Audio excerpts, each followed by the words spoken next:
शल्य का युधिष्ठिर और भीमसेन के साथ युद्ध। संजय कहते हैं, महाराज, उस समय सेनापति शल्य ने आपकी भागती हुई सेना को खड़ी किया और भयंकर सिंहनाद तथा धनुष की टंकार करते हुए वे शत्रुओं का सामना करने के लिए डट गए। राजा शल्य से सुरक्षित होने पर कौरव सैनिक निश्चिंत हो उन्हें चारों ओर से घेर कर खड़े हो गए और युद्ध की इच्छा से शत्रुओं की ओर बढ़ने लगे। उधर से सात्विकी, भीमसेन और नकुल सहदेव आदि पांडव योद्धा युधिष्ठिर को आगे करके चढ़ आए और जोर जोर से सिंहनाद करने लगे। तदनंतर अर्जुन ने भी संशप्तकों का संहार करके कौरव सेना पर धावा किया। इसी प्रकार धृष्टद्युम्न आदि वीर भी तीखे सहायकों की वर्षा करते हुए आपकी सेना पर चढ़ाए। उनकी मार पड़ने से कौरव सैनिक मूर्छित हो गए। उन्हें दिशा और विदिशाओं का भी ज्ञान न रहा। पांडवों के बाणों से कौरव सेना के मुख्य मुख्य वीर मारे गए। ऐसे ही आपके पुत्रों ने भी पांडव पक्ष के सैकड़ों और हजारों वीरों का संहार कर डाला। उस समय आपस की मार से दोनों ओर की सेनाएं अत्यंत संतप्त एवं व्याकुल हो उठी। युद्ध करने वाले सैनिक भागने लगे, हाथी चिंगाड़ करने लगे, पैदल सिपाही कराहने और चिल्लाने लगे। समस्त प्राणियों का भयंकर संहार होने लगा। पांडव बलवान थे, वे जब प्रहार करते तो उनका निशाना कभी खाली नहीं जाता था।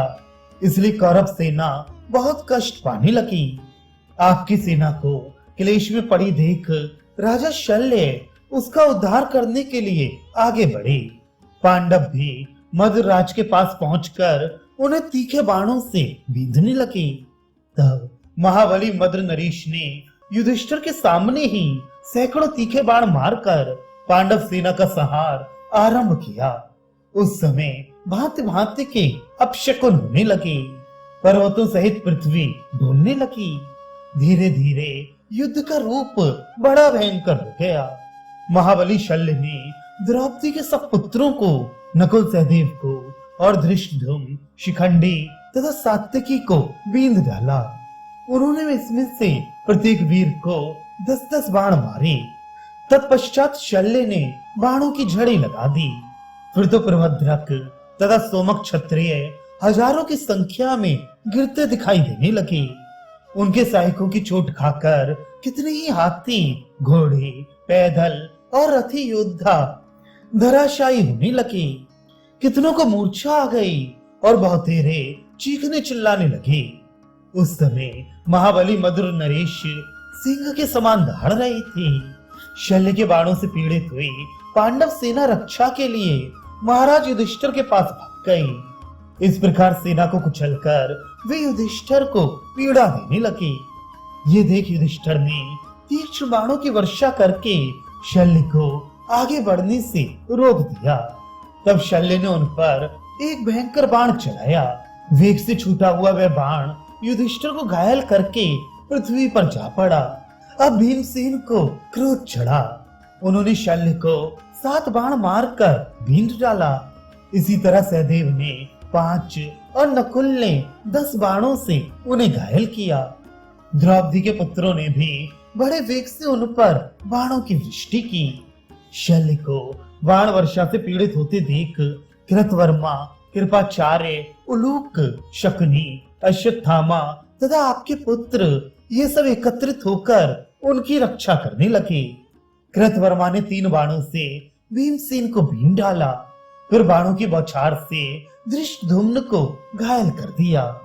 शकुनी ने द्रौपदी के पुत्रों का तथा अश्वत्थामा ने नकुल सहदेव का सामना किया। दुर्योधन श्री कृष्ण और अर्जुन के मुकाबले में खड़ा हुआ और अपने बाणों से उन दोनों को बींधने लगा। इस प्रकार आपके पक्ष के योद्धाओं और शत्रुओं में सैकड़ों द्वंद्व युद्ध हुए। सभी भयंकर और विचित्र थे।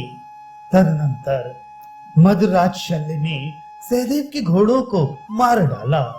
तब सहदेव ने भी तलवार उठाई और शल्य के पुत्र का सिर धड़ से अलग कर दिया। उधर अश्वत्थामा ने किंचित मुस्कुराकर द्रौपदी के पुत्रों में से प्रत्येक के 10-10 बाण मारे। और कृतवर्मा ने भीमसेन के घोड़ों को यमलोक पठा दिया। घोड़ों के मरने पर भीमसेन रथ से उतर पड़े और हाथ में कालदंड के समान गदा लेकर उन्होंने कृतवर्मा के घोड़ों तथा रथ की धज्जियां उड़ा दी। कृतवर्मा उस रथ से कूदकर भाग गया। इधर शल्य भी सोमक और पांडव योद्धाओं का संहार करते करते तीखे बाणों से युधिष्ठिर को पीड़ा देने लगे। ये देख भीमसेन वज्र के समान गदा लिए शल्य पर टूट पड़े और उनके चारों घोड़ों को मार गिराया। तब शल्य ने कुपित होकर भीमसेन की छाती में तोमर से प्रहार किया। इससे उनका कवच कट गया और तोमर से छाती छिद गई, किंतु भीमसेन इससे तनिक भी विचलित नहीं हुए। उन्होंने वही तोमर अपनी छाती से निकालकर मगधराज की छाती पर दे मारा। उसके प्रहार से सारथी का मर्म विदीर्ण हो गया और वह रक्त वमन करता हुआ राजा के सामने ही गिर पड़ा। मगधराज रथ छोड़कर दूर हट गए और लोहे की गदा हाथ में लेकर अविचल भाव से खड़े हो गए। भीमसेन भी बहुत बड़ी गदा लेकर शल्य पर टूट पड़े। महाराज, संसार में मगधराज शल्य अथवा यदुनंदन बलराम जी के सिवा दूसरा कोई ऐसा योद्धा नहीं है जो गदाधारी भीम का वेग सह सके। इसी तरह शल्य की गदा का वेग भी भीमसेन के सिवा दूसरा कोई नहीं सह सकता था। उन दोनों में युद्ध छिड़ गया।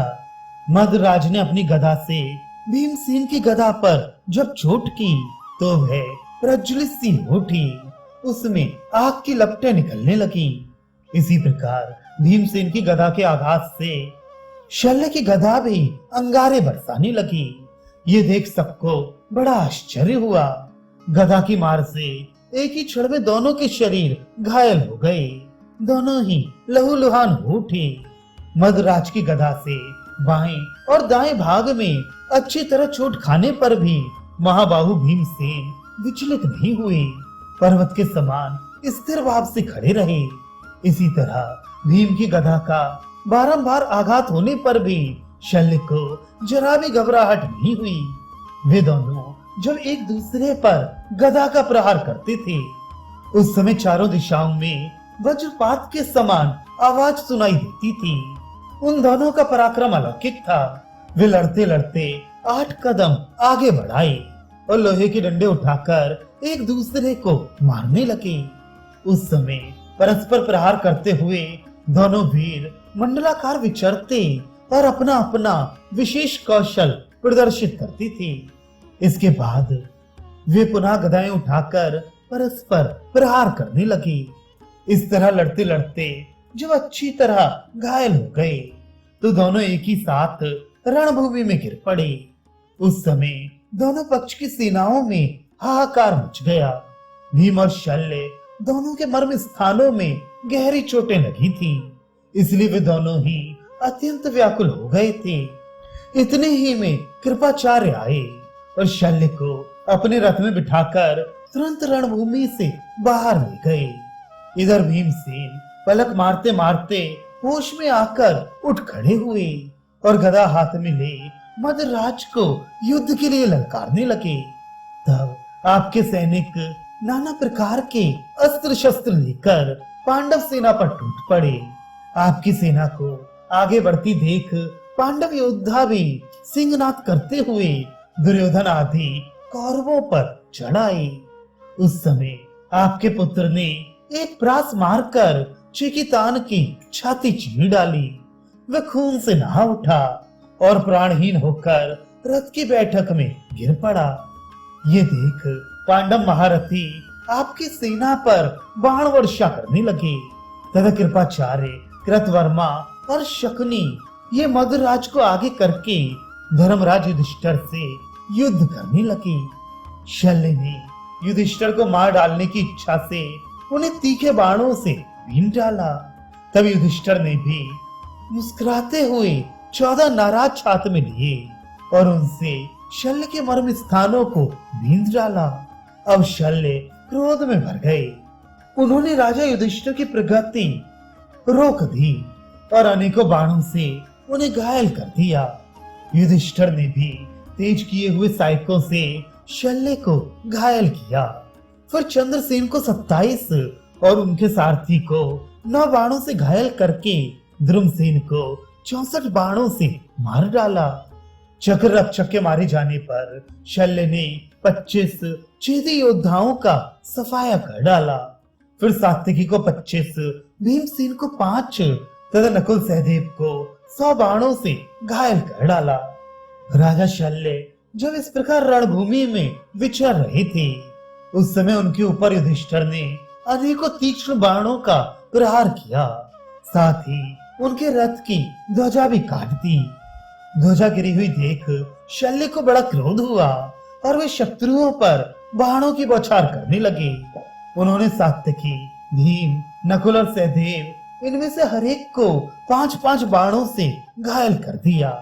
फिर युधिष्ठिर की छाती पर बाणों का जाल सा फैलाकर उन्हें खूब पीड़ित किया।